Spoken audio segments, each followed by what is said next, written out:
Pessoal, é um vídeo muito importante, bem impactante, eu diria também, então eu vou sem enrolação, eu já vou direto ao assunto. A gente vai falar aqui sobre uma execução a tiros de um vereador reeleito do partido do Tarcísio, que inclusive o partido emitiu uma nota, e eu vou trazer todos os detalhes para vocês dessa escalada de violência, né, que está ocorrendo na política aí.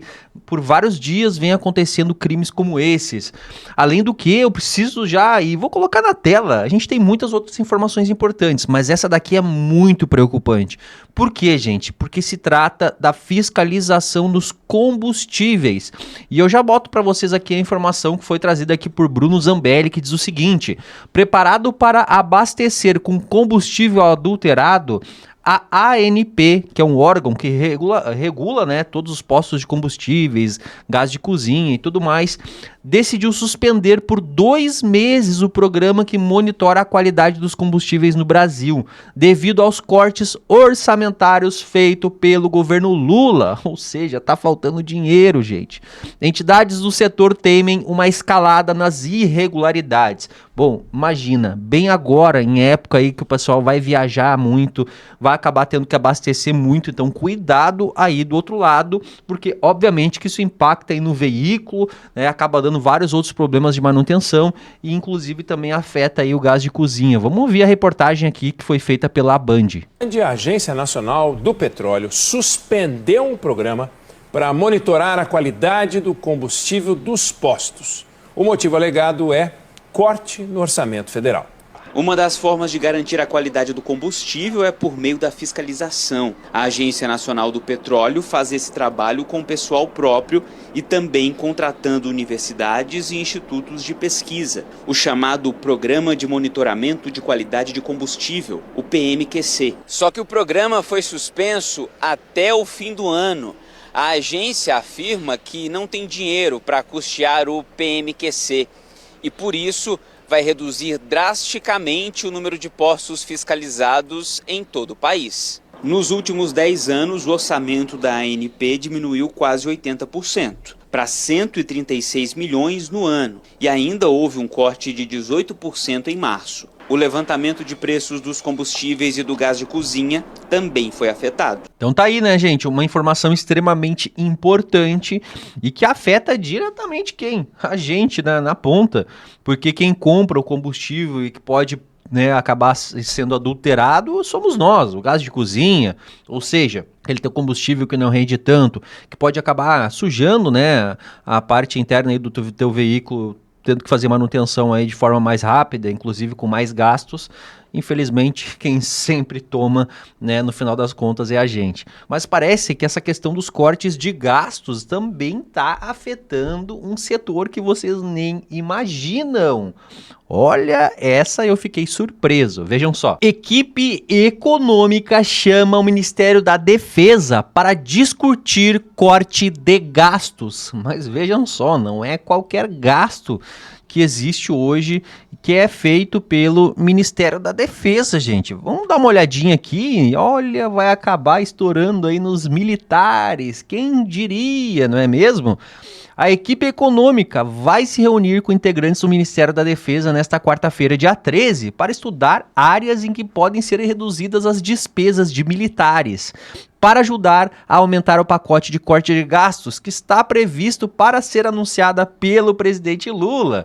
O corte no orçamento das Forças Armadas mais significativo deve ser proposto com uma reforma no sistema previdenciário dos militares.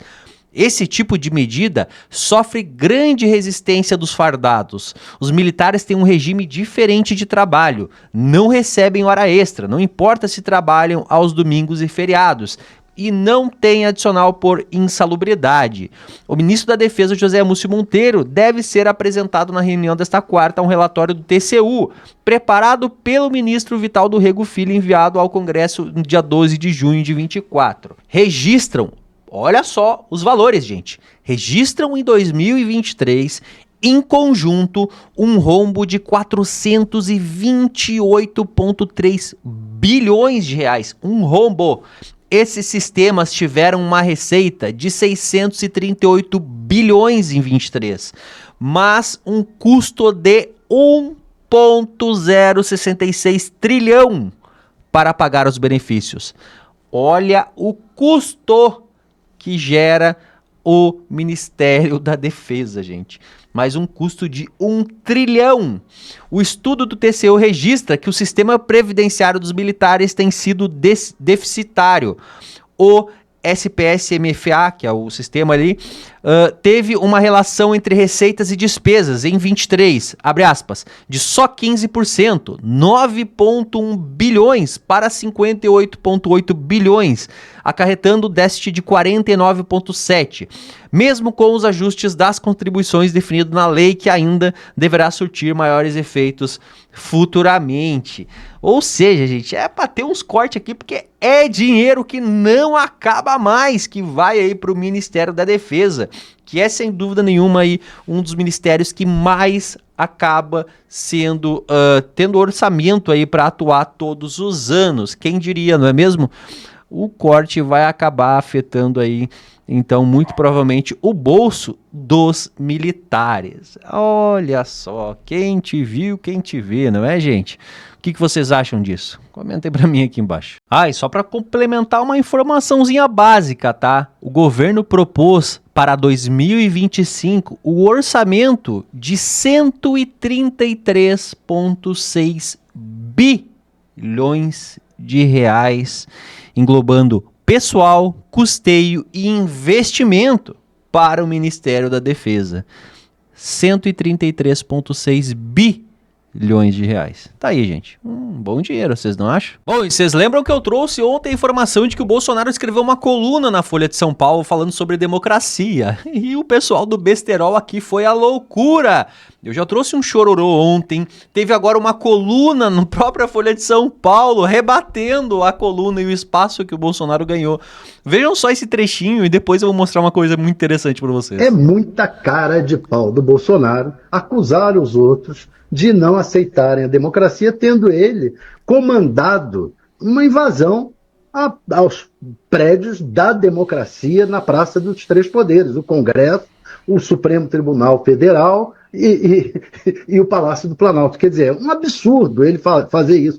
Mais risível ainda, ele publicar esse artigo num jornal que abre para ele democraticamente o espaço para ele escrever, mostrando, olha aqui, olha, o que é democracia. Ele ainda não entendeu o que é democracia. Não entendeu e não quer entender. Nem ele, nem o Trump, nem essa turma, nem o Erdogan, nenhum desses autocratas quer entender o que é democracia. E o Bolsonaro mostra isso nesse artigo que ele não escreveu. Você tem razão, está na cara que ele não escreveu. E o ghostwriter é muito bom, porque conseguiu usar algumas frases parecendo, como você disse, usando coisas do próprio Bolsonaro, para parecer que foi ele. Mas é evidente, ele não fala desse jeito. O Bolsonaro fala como um garoto de rua. Fala e escreve como um garoto de rua. Que então, desses garotos, desses moleques de rua, que a gente vê por aí, que não... É o Bolsonaro. Cara, que choradeira. Chegou a falar até em ghostwriter, né? Que seria mais ou menos um escritor fantasma que escreveu o texto, que não teria sido o Bolsonaro. Ele fala igual um garoto de rua, mas é um blogueirinho de extrema esquerda, assim, ó, lamentável. Eles estão desesperados. E teve, inclusive, coluna na própria Folha para rebater a coluna do Bolsonaro. Olha como eles são democráticos, não é? Vejam só. O título: publicação de artigo de Bolsonaro, um notório golpista na Folha é golpe no estômago. Era necessário um editorial vigoroso que desmascarasse ponto por ponto as falácias do impostor. Aí a gente vai ver quem é que escreveu essa publicação aqui, né, gente? Rebatendo o Bolsonaro. Ricardo Couto, nada mais é do que um jornalista, colunista do UOL, trabalhou na Folha e em outros veículos e foi o que, gente? Secretário de imprensa no primeiro governo Lula. Eu vou falar o que pra vocês? Vão esperar o quê de um ser como este? Se não vai ser detonar o ex-presidente Bolsonaro. Eles estão o que, gente? Desesperados com a possibilidade de Bolsonaro em 2026.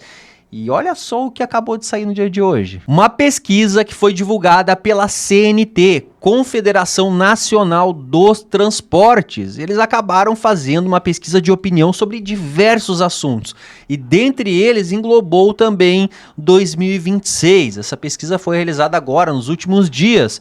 E a pergunta que fizeram aqui, de forma espontânea, para que as pessoas respondessem: as eleições para presidente serão realizadas em 2026, ou seja, daqui a 2 anos. Embora ainda falte muito tempo até lá, se a eleição fosse hoje, em quem o senhor votaria, ou a senhora? E aqui eles não deram candidatos. Quem vem na tua cabeça? Em quem você votaria? Na visão das pessoas que responderam, 27,4% votaria em Lula, 20,4% em Bolsonaro, 1,8% Tarcísio de Freitas, 1,4% Pablo Marçal, 1,1% Simone Tebet, 6,2% outros, 6% brancos e 35,7% não sabem ou não responderam. Olha só, gente, então ficaria entre Lula 27,4% e 20,4% Bolsonaro. Mas olha só, tem mais algumas pesquisas bem interessantes, tá? Vejam só, essa é uma estimulada. O que significa isso? Eles vão dar aqui alguns candidatos para que as pessoas respondam. Olha só, no cenário 1. Se as eleições fossem hoje, com os candidatos e candidatas que estou te mostrando, em quem o senhor ou a senhora votaria para presidente do Brasil? No cenário 1, dando esses candidatos. Quais são os candidatos? Lula, Bolsonaro, Pablo Marçal, Simone Tebet e Ciro Gomes. Desses 5 candidatos, em quem as pessoas votariam? 35,2% em Lula, 32,2% em Bolsonaro, 8,4% em Pablo Marçal, 8% em Simone Tebet, 6,2% em Ciro, e 6,8% branco ou nulo e 3,2% indeciso. Agora um cenário 2, e olha só que interessante fica já. Cenário 2, tá? Vamos dizer que o Bolsonaro estaria inelegível, então seria mais ou menos aí um cenário 2 ou 3. Eu vou trazer depois na sequência o próximo. Cenário 2, com os candidatos Lula, Michele Bolsonaro, Pablo Marçal, Ciro Gomes e Simone Tebet. Lula com 34,1%, Michele Bolsonaro, que deve ser a candidata a senadora em 2026, isso aí já foi apontado inclusive pelo próprio Bolsonaro. Ela ficaria com 20,5%, Pablo Marçal, 14,1%. Ciro Gomes, 9,3%, Simone Tebet, 9,2%. Agora no cenário 3, que seria aí uma possível substituição, digamos assim, do candidato Bolsonaro, caso esteja inelegível, muita gente fala em Tarcísio, né, em 2026, teríamos então aí os candidatos Lula, Pablo Marçal, Tarcísio de Freitas, Simone Tebet e Ciro Gomes. Lula com 35,2%, Pablo Marçal com 16,9%, Tarcísio de Freitas com 15%. O Pablo Marçal ficaria na frente do Tarcísio de Freitas, olha só isso daí. Simone Tebet, 9,5% e Ciro Gomes, 9,4%. Chama atenção, inclusive, a Simone ter essas porcentagens de votos, né, gente? Ela que para mim está fazendo um trabalho, mais uma vez, lamentável aí agora com o governo Lula. Bom, acontece que isso daí então são dados para uma futura eleição presidencial de 2026. E aí, o que vocês acharam desses dados? Eu sei, tem muita gente que vai contra pesquisas aí e tá tudo certo, eu tenho imensas desconfianças também. O fato é que ter a Michele Bolsonaro ali me levantou uma pulguinha atrás da orelha, né? Michele Bolsonaro aí tem um apreço realmente aí por boa parte da direita e no meu ponto de vista, eu acho que seria uma candidata muito forte mesmo. Bom, mais forte que o Tarcísio, inclusive, e a gente pode ver nessa pesquisa aí também. Eu quero saber a opinião de vocês aqui embaixo. Antes de eu trazer uma outra notícia que está sendo muito triste para uma pessoa em específico e que vocês vão ficar de queixo caído, gente. Eu vou trazer essa daqui que de fato é muito grave e que vem acontecendo cada vez mais, que são políticos sendo executados. Bom, e a gente sabe que tem muita disputa de poder na política e acaba que acontece esse tipo de coisa, né? Vereador reeleito é morto a tiros no Agreste. Renato Virgulino Rodrigues, de 42 anos, ele é do Partido Republicano, o mesmo partido do Tarcísio de Freitas, governador de São Paulo. Foi executado no dia de hoje, nesta terça-feira, em São João. Um vereador reeleito da cidade de São João do Agreste, Pernambuco. Olha só, Pernambuco, né, gente? A gente sabe que é um reduto aí da esquerda, né? Foi assassinado a tiros na manhã desta terça-feira na zona rural do município. Renato era filiado ao Partido Republicanos e foi encontrado sem vida em frente a uma casa localizada num sítio de sua propriedade. Procurado pelo Diário, a Polícia Militar de Pernambuco confirmou a morte do vereador, que também trabalhava como vigilante de um hospital, cidade também do Agreste. A corporação informou que até o momento não há informações sobre a motivação ou a autoria do crime. Confira a nota na íntegra. Aí tem toda a nota feita pela polícia, mas também tem a nota que foi feita aqui pelo Partido Republicanos. Olha só, abre aspas. O Republicanos de Pernambuco lamenta o assassinato do vereador Renato do município de São João do Agreste. O partido já entrou em contato com as autoridades locais para pedir apuração célere e prisão de quem cometeu esse crime. Também já entramos em contato com a família do vereador para prestar condolências e nos colocar à disposição neste momento tão difícil. Renato foi reeleito pela segunda vez nas eleições municipais de 24. O primeiro mandato veio em 2020, quando ele conseguiu ser eleito pela primeira vez após tentar por 8 anos. E aqui até eles fazem uma citação, né, gente, que eu acabei de falar. Violência na política. Outros casos recentes de violência envolvendo políticos também tiveram repercussão em Pernambuco. No último dia 6 de novembro, um primo do prefeito eleito do PV na cidade de Bom Conselho foi atingido por um disparo de arma de fogo no pescoço. O prefeito de Sertânia, Ângelo Ferreira, foi esfaqueado na cidade, no sertão de Pernambuco, na tarde do último dia 29 de agosto. O crime aconteceu em via pública, na frente de uma agência bancária. Olha só, gente, então é realmente, como eu falei para vocês aí, né, tá perigoso realmente essa questão toda aí envolvendo a política e a gente percebe que são execuções, né, estão indo realmente para matar, que foi o caso, por exemplo, agora então, do vereador reeleito lá em Pernambuco. Agora, mudando de assunto, essa sim, de fato, deve ser uma notícia muito triste, né, gente? Meu Deus, eu até me emociono quando eu vou ler isso daqui para vocês. Campeã da Lei Rouanet, Cláudia Raia, reclama de falta de trabalho. Cláudia Raia, que pegou já 5 milhões no ano de 2023 para poder fazer aí os seus trabalhos no teatro e tudo mais, ela utilizou desse benefício da Lei do Rouanet naquele ano e acabou pegando de novo nesse ano, só que ela pegou um pouquinho mais, uns 100 mil reais a mais aí, parece que foi 5 milhões e 100 mil reais. Ela agora está reclamando que não está conseguindo trabalho por conta aí da sua idade já mais avançada. Cláudia Raia falou sobre o etarismo no programa Mulheres Positivas da Record News. A atriz, uma das campeãs da arrecadação da Lei Rouanet, revelou os desafios enfrentados pelas mulheres na indústria do entretenimento. Com 40 anos de carreira, a atriz ressaltou a escassez de papéis de protagonismo para mulheres acima de 50 anos, enfatizando a necessidade de maior representatividade feminina. Tá aí, gente, eu nem vou ler toda a matéria porque, sabe, se eu ler tudo isso aqui eu vou me emocionar. Eu fiquei realmente muito emocionado com a Cláudia Raia, que não tá conseguindo o papel de protagonista justamente por conta da idade dela. Ela que é campeã da Lei Rouanet, gente. É aquele legítimo tapa na cara da sociedade, não é mesmo? Essa podia ser uma global. Bom, enfim, pessoal, é muita informação chegando, como vocês sabem. Eu sei que a maioria de vocês que assistem os nossos vídeos não é inscrito. Gente, não custa nada. Tu clica aqui embaixo em inscrever, tu deixar o like, tu compartilhar esse vídeo, não custa nenhum centavo pra ti, mas ajuda demais o nosso trabalho aqui do outro lado. Fico feliz demais pra todo mundo que já contribui comentando, compartilhando, deixando like. Vocês são fundamentais e é por isso que eu tô aqui todos os dias trazendo vídeos pra vocês. Fechou? Eu vou ficando por aqui, mas fica ligadinho que logo mais já vai ter vídeo novo aqui no canal Debate em Foco.